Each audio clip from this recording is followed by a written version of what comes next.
Baik, Assalamualaikum warahmatullahi wabarakatuh. Waalaikumsalam warahmatullahi wabarakatuh. Waalaikumsalam warahmatullahi wabarakatuh. Ya, wah, alhamdulillah ya bisa ketemu teman-teman lagi nih ya hari ini ya. Nah, jadi ini agak sedikit saya percepat ya teman-teman. Hari ini kita menyelesaikan untuk materi dari karbohidrat ya. Untuk yang pertemuan kemarin ada yang ditanyakan sebelum saya lanjutkan materinya?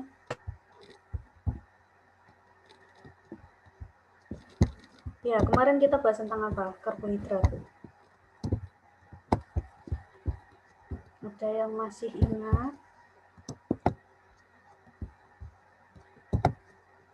Nah, ini masih 1, 2, 3, 4, 5, 6. Oke, masih 11 orang ya. Oke, jadi sekarang saya mau melanjutkan sedikit. Minggu depan kita ujian tengah semester ya teman-teman. Kalau jenis-jenis yang kemarin kita sampai ke polisakarida pada perikanan. Nah, jadi ada yang dinamakan kitin. Kitin ini jenis polisakarida. Bagi teman-teman yang di bidang perikanan, yang waktu SMK-nya SMK perikanan mungkin sudah tidak asing ya dengan istilah kitin, kitosan ini mungkin tidak asing lagi ya. Jadi kalau kitin ini terutama banyak sekali ditemukan di ikan dan biota perikanan itu banyak sekali ditemukan zat kitin ini ya. Nah, jadi zat kitin itu terutama dia ditemukan pada rangka zooplankton. Nah, ini plankton ini nanti kita pelajari waktu semester berikutnya ya, plankton ini. Jadi rangka terutama ditemukan pada rangka zooplankton. Ubur-ubur, ya sudah pernah melihat ubur-ubur semua ya teman-teman ya. Jadi kalau ubur-ubur itu juga mayoritas terbuat dari zat kitin. Jadi kalau mau mengekstraksi kitin dari ubur-ubur itu juga bisa. Kitin dipakai untuk apa, Bu? Bisa untuk obat-obatan, bisa untuk kosmetik, bisa untuk makanan. Jadi ini obat ya, jatuhnya ini adalah obat. Ini adalah jenis turunan dari karbohidrat. Nah, terus selain ubur-ubur apa? Koral. Koral itu apa? Terumbu karang. Nah, jadi terumbu karang ini juga contoh polisakarida pada perikanan. Apalagi cangkangnya kepiting. Ya, jadi cangkangnya kepiting itu 70%-nya terbuat dari zat karbohidrat yang namanya kitin. Ada lagi di gurita, udang, ya kulitnya udang itu juga 30%-nya itu zat kitin. Makanya kalau dikatakan mau ngekstrak kitin atau ngekstrak kitosan biasanya diambilnya dari udang maupun dari cangkang kerang. Nah, jadi cangkang kerang itu juga terutama dibentuk oleh zat kitin selain kalsium. Jadi udang, gurita, cacing sutra. Kalau di ikan contohnya apa yang mengandung zat kitin? Nah, kalau di ikan itu biasanya adalah sisik. Ya, jadi sisik sama tulangnya ikan itu biasanya dia mengandung zat kitin, sisik sama tulangnya ikan. Gitu. Jadi umumnya paling banyak itu ada di cangkang kerang, udang-udangan, kitin itu, kemudian juga ada di sisik dan sisik dan tulang ikan. Gitu. Nah, kitosan ini apa? Turunannya lagi dari kitin. Jadi kitosan ini juga salah satu obat yang dimurnikan lagi dari kitin, cuman bedanya apa? Dia ada penambahan gugus amina atau gugus nitrogen. Gitu. Ini bedanya kitin dan kitosan. Jadi diekstrak lagi dari kitin itu nanti bisa menjadi kitosan. Nah, terus apa lagi? Kalau di sel rumput laut coklat ya. Jadi kan rumput laut kan ada 3 jenis. Ada rumput laut coklat, ada rumput laut merah dan rumput laut hijau. Nah, kalau dia ini berasal dari rumput laut coklat, itu biasanya adalah jenisnya alginat dan fucoidan.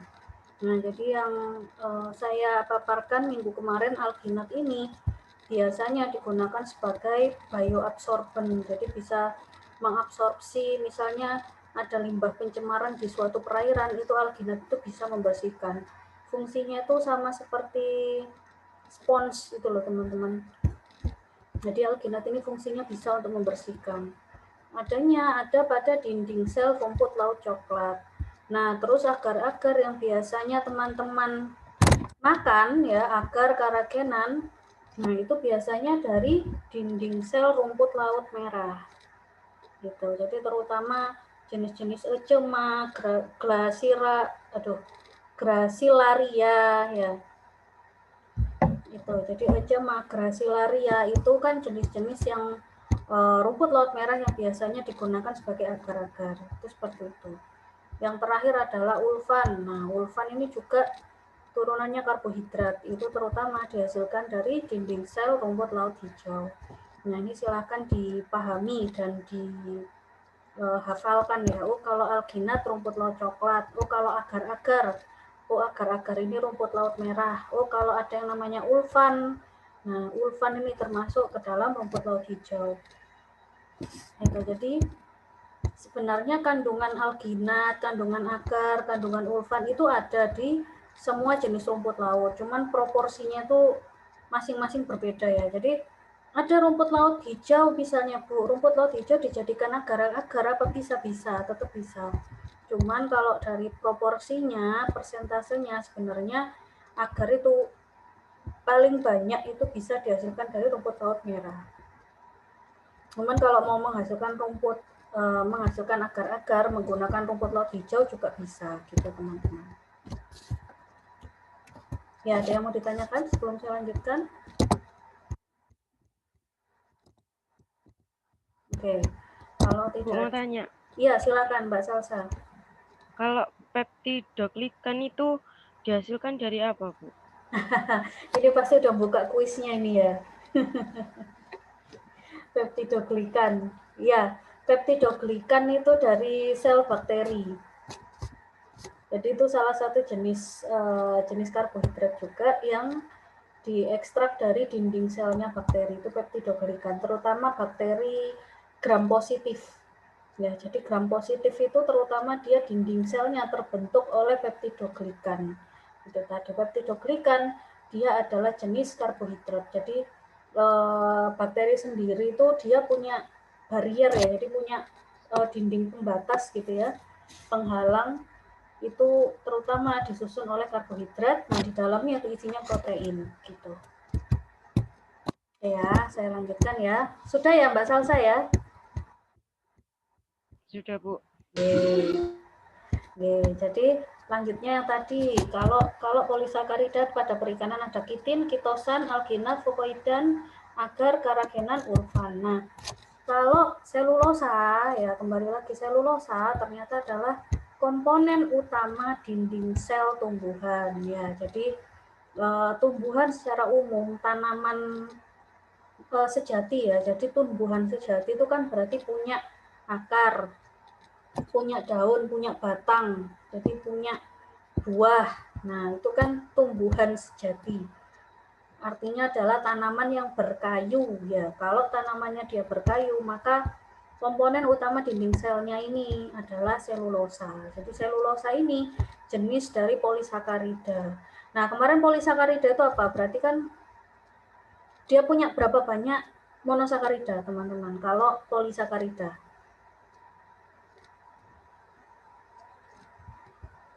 Ayo. Dia punya berapa monosakarida kalau polisakarida itu? Ayo, yang kemarin. Pak, siapa ya? Mas Cupet, Mbak Windarti, ayo. Mas Yudi, Ari, Salsa, Haikal, Ruma, ayo. Kalau polisakarida itu punya berapa jenis monosakarida?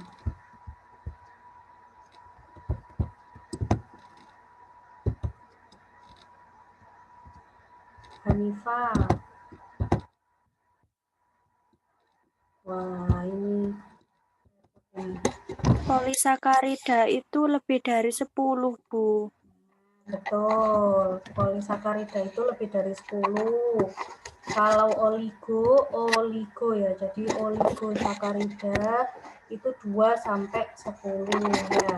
Monosakarida ya berarti ya hanya satu jenis unsur senyawa karbohidrat yang paling sederhana. Ya betul Mbak Windarti. Nah, jadi kalau selulosa ini termasuk ke dalam polisakarida. Jadi lebih dari 10. Berapa Bu? Bisa ratusan kalau selulosa ya. Jadi ratusan monosakarida yang menyusun ke dalam satu selulosa. Makanya kalau mau mengekstrak selulosa itu butuh waktu atau butuh pelarutnya juga bermacam-macam gitu. Karena dia karbohidratnya kompleks. Nah, jadi karakteristiknya adalah dia seperti serabut, liat, tidak larut dalam air. Ya, jadi kalau kita membicarakan kemarin glukosa, fruktosa. Nah, fruktosa ini kan jenis karbohidrat yang larut dalam air. Nah, ternyata kalau jenis selulosa itu dia tidak larut dalam air. Kalau agar sangat larut dalam air ya, agar-agar itu. Nah, jadi kalau kayu, saya katakan tadi ya, jadi tanaman kalau dia berkayu itu terbentuknya terutama atas selulosa, hemiselulosa, dan pektin.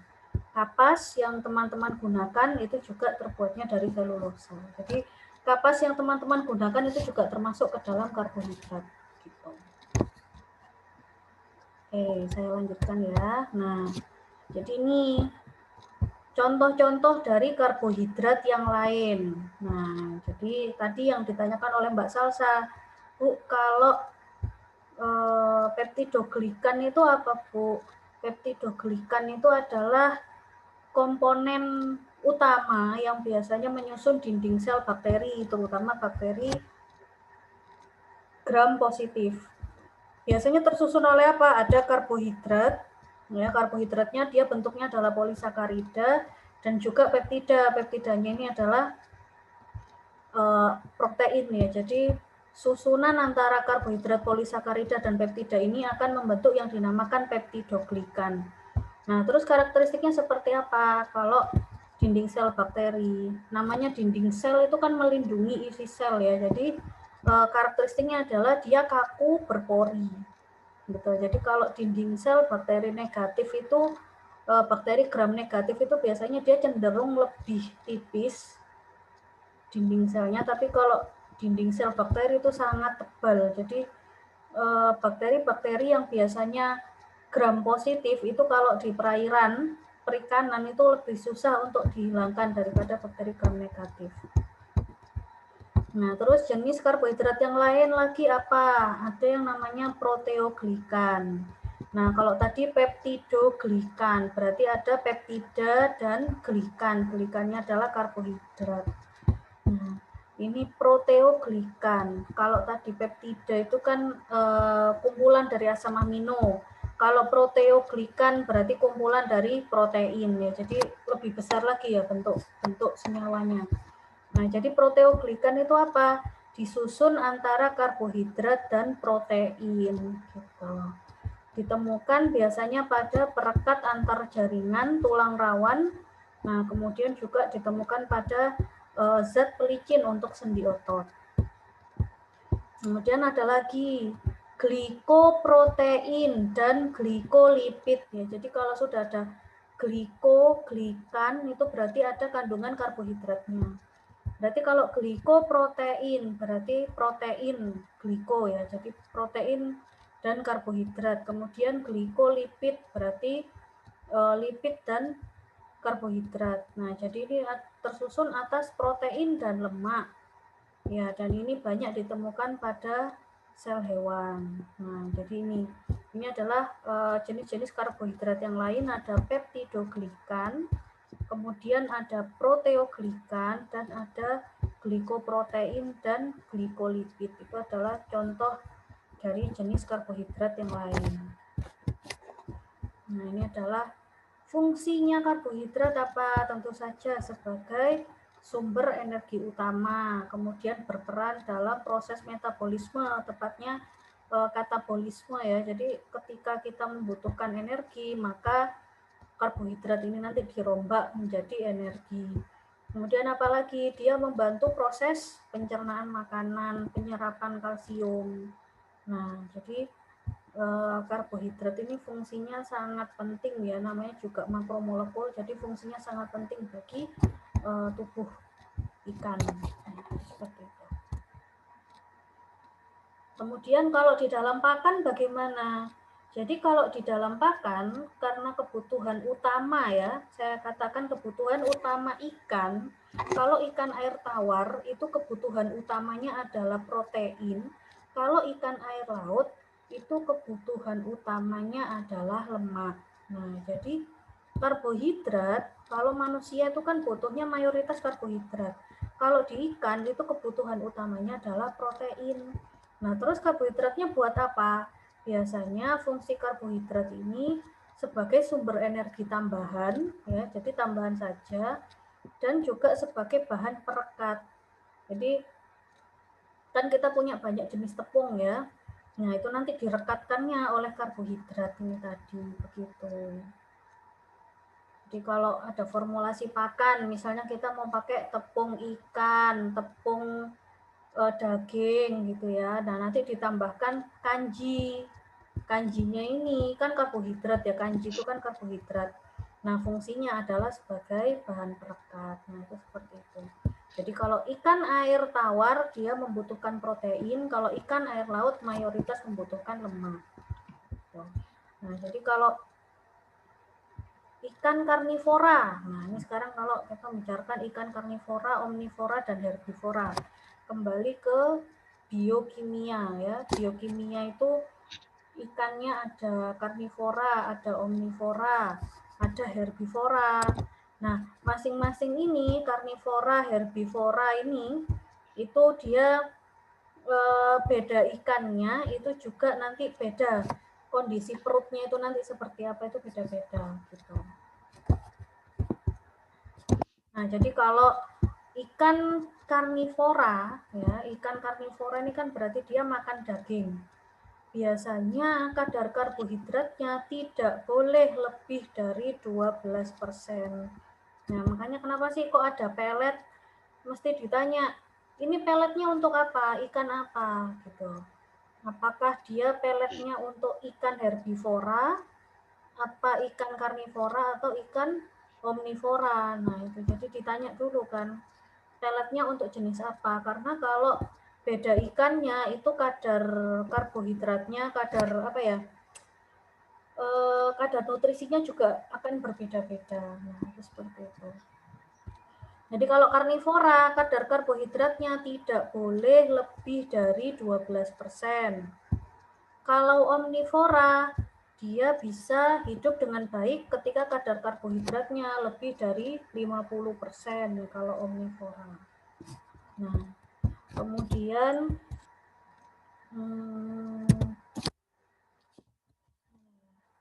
nah itu tadi kalau herbivora ya itu dia juga nggak bisa lebih dari 12%. Nah, terus efeknya apa kalau kelebihan dan kekurangan karbohidrat bagi ikan? Kalau terlalu banyak karbohidrat ya, karena tadi saya katakan ikan air tawar dan ikan air laut tidak membutuhkan banyak karbohidrat. Nah, jadi kalau terlalu banyak, maka yang pertama berat badan meningkat dan penimbunan glikogen.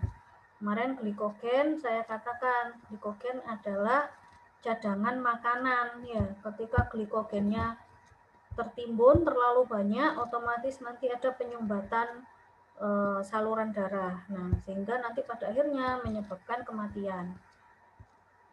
Kalau efeknya terlalu sedikit bagaimana? Kalau karbohidratnya misalnya nggak ditaruh sama sekali ya di dalam pelet ya, nol lah, nol, tidak ada karbohidratnya sama sekali, hanya kadar protein. Maka efeknya adalah terjadi kerusakan jaringan. Nah, kemudian juga bisa ya kalau biasanya kita ada ini ya hiperglisemia. Hiperglisemia itu apa itu teman-teman? Kencing manis itu ya.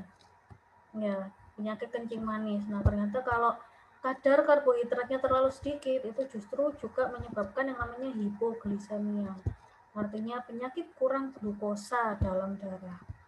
Nah, Terus kalau karbohidratnya terlalu sedikit juga apa efeknya? Akan terjadi penyakit pada benih. Nah, jadi kalau benih itu biasanya sama seperti manusia.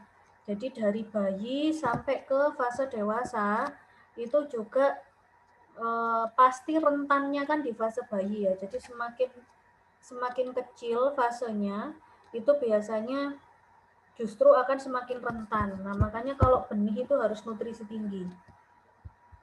Harus sering dilakukan pemberian makanan, sama seperti bayi ya. Bayi itu kan sehari bisa minum ASI beberapa kali, itu sama juga seperti ikan, jadi bisa menyebabkan penyakit pada benih, begitu.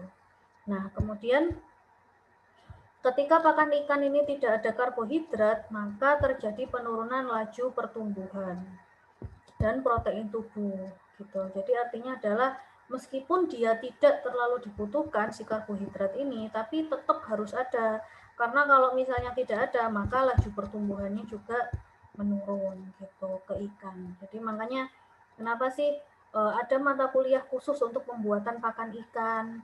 Kenapa sih kita mau beli pakan ikan harus ditanya dulu jenis ikannya apa memang, gitu ya. Jadi, oh jenis ikan saya ikan mas, oh berarti peletnya pakai yang ini, gitu. Jangan nanti ikannya ikan mas, terus peletnya dikasihkan pelet ikan lele. Ya kalau lele kan mau makan apa saja ya. Lele dikasih tempe loh ya doyan lele itu. Jadi beda, jenis peletnya beda. Jenis peletnya beda, jenis lambungnya itu loh juga beda. Ikan omnivora, ikan herbivora itu juga sudah beda lambungnya. Nah itu kalian bisa tanyakan kalau bedanya apa sih lambungnya ikan herbivora, karnivora itu boleh di browsing sendiri atau ditanyakan di mata kuliah komoditas aquacultur ya. Nah nanti boleh ditanyakan di mata kuliah komoditas aquacultur apa sih bedanya kalau ikan herbivora, karnivora, omnivora, lambungnya seperti apa. Nah, itu bisa dicari di situ. Kenapa sih kok kalau ikan karnivora itu kadar karbohidratnya maksimal 12% gitu. Nah, jadi kalau misalnya karbohidratnya rendah, sehingga kan energi yang digunakan adalah protein dan lemak, seperti yang saya sampaikan minggu kemarin. Nah, maka kalau misalnya yang di katabolisme yang diuraikan adalah protein dan lemak untuk sintesis senyawa, maka yang berkurang nanti adalah protein untuk pertumbuhan. Jadi kemarin yang saya sampaikan, misalnya ada 10 ATP. Ya, jadi ada 10 ATP hasil total proses anabolisme. Oke, kita punya 10 ATP ya. 10 ATP atau 10 energi misalnya ya, yang bisa digunakan untuk pertumbuhan, untuk yang lain segala macam. Ini ada 10 ATP. Nah, kalau misalnya kita karbohidrat ini harus tetap ada, meskipun jumlahnya tidak boleh banyak. Nah, kalau misalkan 10 ATP ini di ikan itu karbohidratnya mencukupi, maka ini nanti dibagi. Oh, misalnya ada ATP untuk pertumbuhan. Nah, pertumbuhan misalnya 5 ATP. Oh, misalnya ada ATP untuk ini ya, untuk apa itu namanya? Migrasi misalnya. Migrasi itu ikannya berpindah misalnya ya, migrasi. Oh, misalnya 3 ATP. Oh, ada misalnya untuk reproduksi. Nah, misalnya ini reproduksi. Ini 2 ATP. 2 ATP. Nah, jadi kalau misalnya karbohidratnya mencukupi, maka ATP-nya nanti yang terbagi juga merata untuk pertumbuhan, untuk migrasi, untuk reproduksi, ini juga merata. Tapi kalau misalnya karbohidratnya sangat sedikit ya, karbohidratnya sangat sedikit sehingga yang digunakan adalah katabolisme protein dan lemak. Iya benar terbentuk ATP, terbentuk energi, tapi dia dihasilkan dari katabolisme protein dan lemak, maka nanti pertumbuhannya akan berkurang. Jadi protein untuk pertumbuhan yang harusnya 5 ATP mungkin hanya sisa 3 ATP. Migrasi 3 reproduksi. Oh, ternyata di sini 2 ATP-nya ke sini. Nah, 2 ATP-nya untuk apa? Misalnya untuk metabolisme ya, beraktivitas. Jadi otomatis yang harusnya 5 ATP untuk pertumbuhan dialihkan ke yang lain sehingga pertumbuhannya ikan akan terhambat begitu. Jadi kalau ada ikan misalnya nggak gede-gede, itu banyak ya faktornya. Bisa misalnya apakah wadah budidayanya terlalu sempit, apakah jumlah ikan yang ditebar terlalu banyak, atau juga bisa aja ikan-ikan yang kuntet ini sebenarnya mungkin terlalu banyak protein dan lemak, karbohidratnya terlalu sedikit sehingga energinya untuk pertumbuhan itu cenderung lebih rendah. Nah, itu seperti itu. Dari sini ada yang mau ditanyakan? Halo Bu, Assalamualaikum. Waalaikumsalam, ya. Mau Gimana, tanya Mas? Bu, Oke, silahkan. tadi kan disebutkan kalau kebutuhan ikan itu karbohidratnya beda-beda Bu. Terus kalau ikan yang secara khusus memakan sisa hewan lain itu apa Bu? Kayak memakan kotoran hewan lain Bu, itu apakah gizinya terpenuhi Bu? Ikan apa Kan ini ada contohnya? Contohnya ikan lele Bu, lele kan biasanya banyak yang peternak ayam itu Bu dikasih makan kotorannya ayam. Itu gimana Bu pemenuhannya Bu? Jadi kalau ikan, Mas Minan. Jadi kalau ikan lele itu kan masuknya kan ke omnivora. Ya. Jadi omnivora. Kita lihat kalau misalnya dia diberikan sisanya apa ya? Fesesnya ini ya, fesesnya ayam ya. Nah, sisa feses namanya feses itu kan berarti sebenarnya adalah masih terkandung. Saya katakan masih terkandung, entah itu protein, entah itu lemak, masih terkandung di dalam situ. Hanya saja sudah tidak dibutuhkan lagi bagi si ayam, gitu ya. Jadi mungkin masih terkandung sisa-sisa sedikit protein atau sisa-sisa karbohidrat, mungkin masih terkandung, tapi sisanya hanya sedikit, gitu. Nah, jadi kalau misalnya ikan lele itu bagaimana, Bu? Kalau misalnya dia memakan sisa-sisa ini ya, sisa-sisa feses. Nah, lele itu kan dia pemakan segala ya. Dan tadi saya katakan, oh kalau misalnya lele itu masuknya omnivora. Nah, jadi kalau ikan omnivora, tadi namanya sisa pakan itu kan ampas ya. Jadi kalau ampas itu biasanya zat abu, karbohidrat, nah itu. Jadi artinya adalah kalau karnivora dia kadar karbohidratnya hanya sedikit, nah kalau ikan omnivora dia itu bentuk lambungnya itu berbeda gitu. Jadi untuk kadar karbohidrat lebih dari 50% itu dia masih bisa gitu. Jadi misalkan ya kalau ikan karnivora itu biasanya ususnya lebih pendek. Nah, jadi ikan karnivora itu biasanya ususnya lebih pendek sehingga makanan itu harus segera diserap dan kemudian langsung dibuang. Nah, kalau omnivora itu biasanya dia lebih panjang ususnya sehingga apa?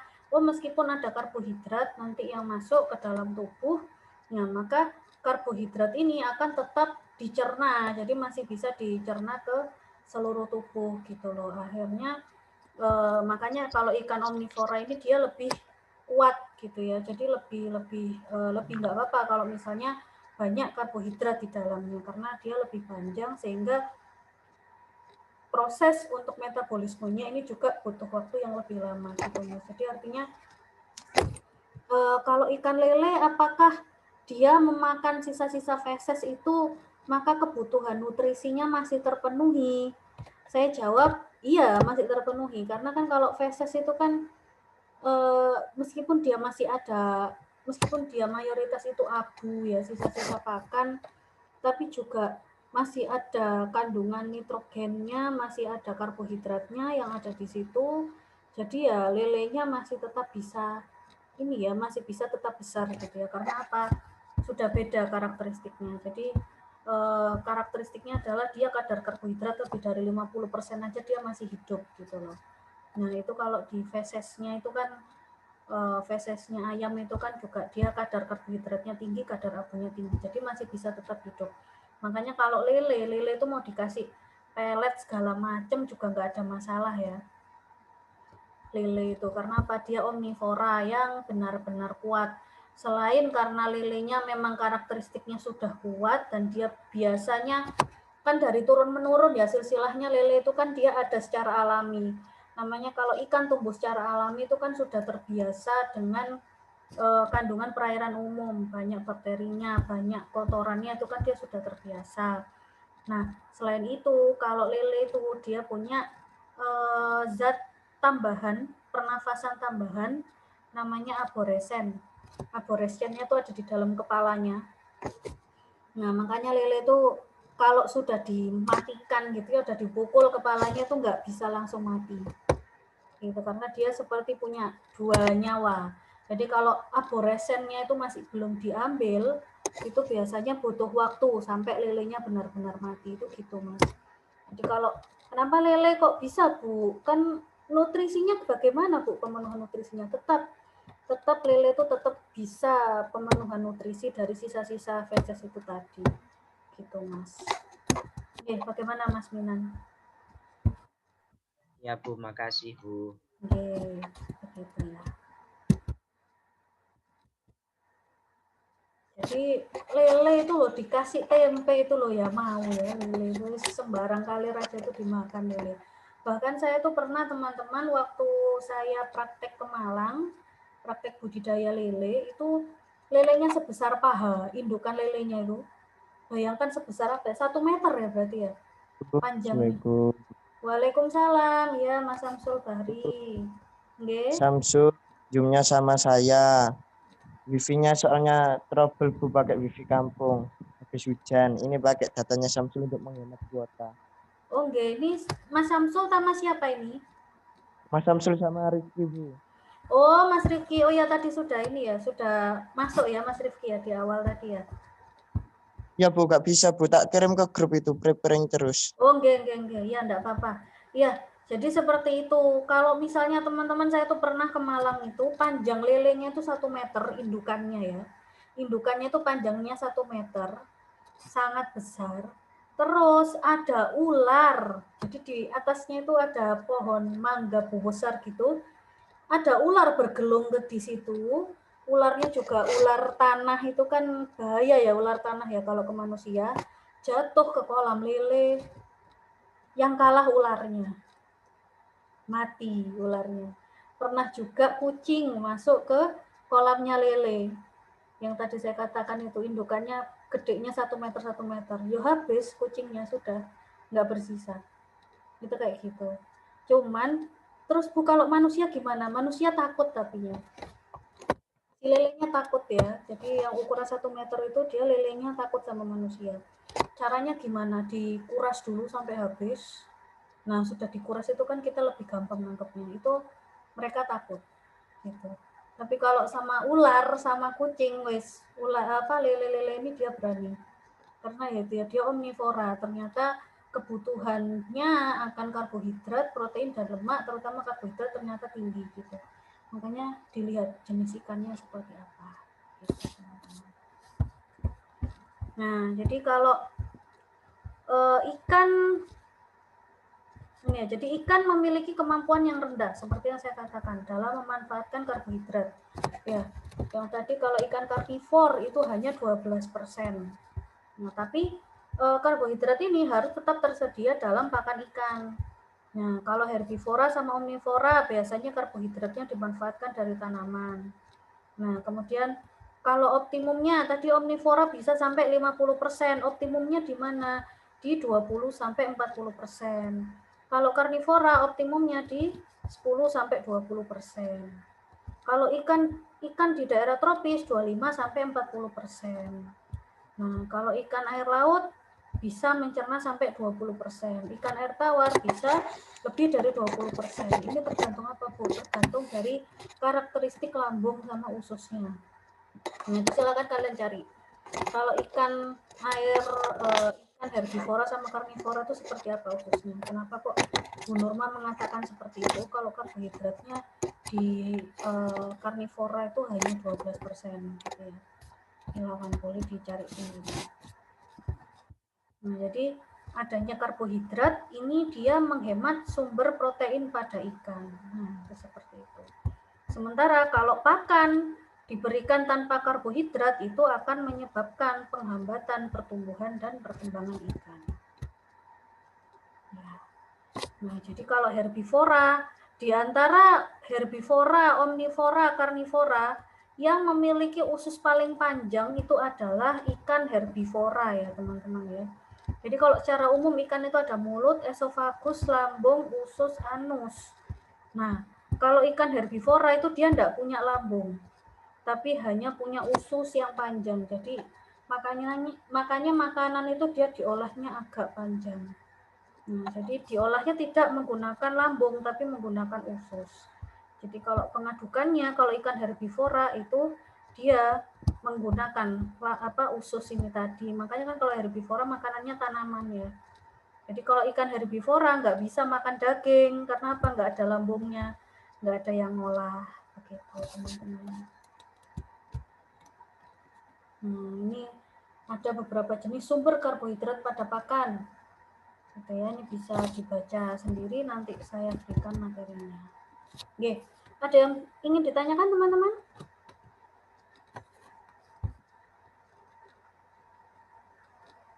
Oke, ini karena sudah kurang dari 1 menit ya teman-teman ya, ini perkuliahannya saya akhiri. Jadi seperti yang tadi sudah disampaikan sebelumnya, setelah ini akan ada kuis. Silahkan teman-teman mengerjakan kuis tersebut. Nah, jadi kalau misalnya nanti perlu kita bahas melalui WA. Gitu ya teman-teman ya. Coba saya lihat siapa saja yang hadir sekarang. Saya Bu hadir. Nah, saya screenshot terlebih dahulu. Jangan lupa Rizky, Bu. Oke, sama Rizky Mas jangan Rifki. lupa. Oke. Oke, berarti ada 17 orang ya sama Mas Rifki ya. Oke. Yang lain saya tidak anggap hadir meskipun mengerjakan kuis ya. Jadi seperti itu. Oke, saya akhiri ya teman-teman. Wassalamualaikum warahmatullahi wabarakatuh.